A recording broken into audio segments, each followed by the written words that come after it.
did state my solution. But he has not stated the solution yet to that question. Now, as to the federal debt, I believe it's a huge problem. Obama's own chief of staff, Michael Mullen, said that it is the biggest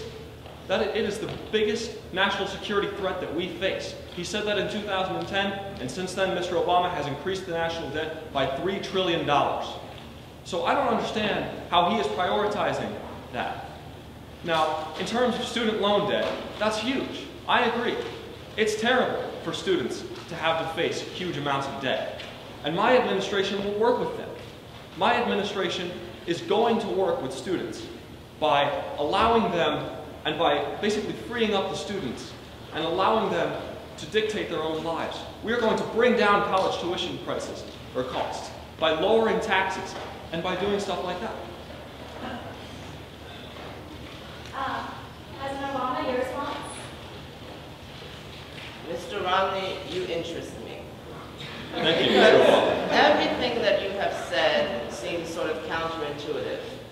You say that you want to lower the deficit, yet you want to add $2 trillion to the military when they have not asked for it. What programs will you cut, and who will you loan that money from in order to make that possible? May I respond? Right on, Mr. Mullen. Okay, you may respond. Look, I'm a businessman, okay? That's the problem, I think. Well, look, you okay. Like you even say, I'm a businessman, okay? For example, we need to funnel our money appropriately. We need to look at how we are going to fund each and every program. We need to look at waste in the military. We need to streamline the Pentagon. Because there is a lot of waste. Streamline the Pentagon by adding $2 trillion to the military budget. Mr. Obama, that is streamlining. I don't think so. No, Mr. Obama. We're going to cut taxes. We're going to inspire people to come back to the United States. That's how we're going to do it. We're going to inspire businesses. My father's in the back of the room. He'll tell you, for example, that businesses want their taxes cut. Even though you have invested in countries that support out-of-country work in China? I was a businessman then. That's the problem, like I have previously mentioned. You are a businessman. Mr. Obama, may I finish? May I know I only have 30 seconds left. How am I doing on time? Okay. My goal as a businessman is to satisfy the consumer. My consumer, if I will be elected president, is the American people. And in order to satisfy those people, we have to bring jobs back to the United States. And in order to do that, we need to create a more business-friendly environment. We need to cut back the size of government and let it out of the way. That's my solution to this problem. President Obama, your rebuttal? You still interest me. I think that will continue. This has been a hard-fought campaign.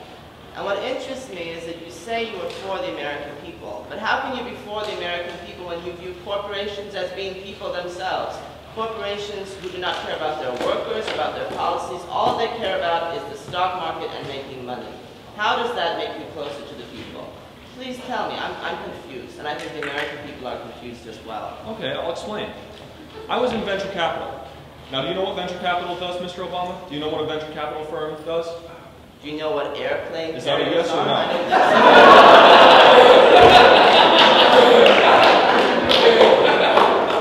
so. Venture capital firms, if I may. Venture capital firms invest in small businesses to keep them alive. My whole job has been keeping businesses alive. That has been the whole course of my life. Every time you walk into a Dunkin' Donuts, you can thank me. Every time you walk into Dick's Sporting Goods. For making people obese by eating Dunkin' Donuts. I don't endorse the eating of Dunkin' Donuts. Then why did you just say that when you walk into Dunkin' Donuts, they can think of you as they dip into that deep-fried donut? They can think of Mr. Romney. Well, you can also think of me when you enter Dick's Sporting Goods. We actually have to end this. Okay, this next question is addressed to you, Mr. Obama, first. And this question has no rebuttal. No rebuttal. Okay. So, President Obama, what do you believe is the biggest misperception that the American people have about you? And can you use this opportunity to set straight that misperception? Well, let me set something straight, very simply. I was born in the United States of America, and the birth certificate debate is completely irrelevant currently. Now, as far as perceptions of American people go, I will fight for America until the day I die, and I will continue, even if I do not win this election, because I view America as the most prominent country in the world, and I hope to keep it that way. And to think that I am un-American or that I have misrepresented my religion is not true at all. I am for the American people, and although Mr. Romney and I may have different party affiliations, I think that we can both agree that maintaining the worth and the value of American people are our priority. And I think that's something that we can both agree on. And I think that I want to make that clear to the American people. Thank you, President Obama. Governor Romney. Look, I think that people see me as a very wealthy man. All right? That's the problem. Will you quit it? I'm speaking, Mr. Obama. Please do not interrupt me, okay? It's just, it's manners. People see me as a very wealthy man, and people tend to think that that is some sort of a bad thing. I'm wealthy because I was successful. I wasn't born into wealth. I wasn't born with a silver spoon in my mouth. I didn't have any of that. For many years, I lived in a basement with my wife, who was fighting multiple sclerosis, cancer, and many other sorts of diseases. I am an American man, just like you, just like Mr. Obama, and just like anybody else. So I deserve a fair chance. And I don't believe that criticizing me because of the fact that I'm wealthy has any sort of pertinence to do with the fact that I am going to fix America, because I got wealthy by fixing American jobs. Thank you. All right. This next question is directed toward Governor Romney first.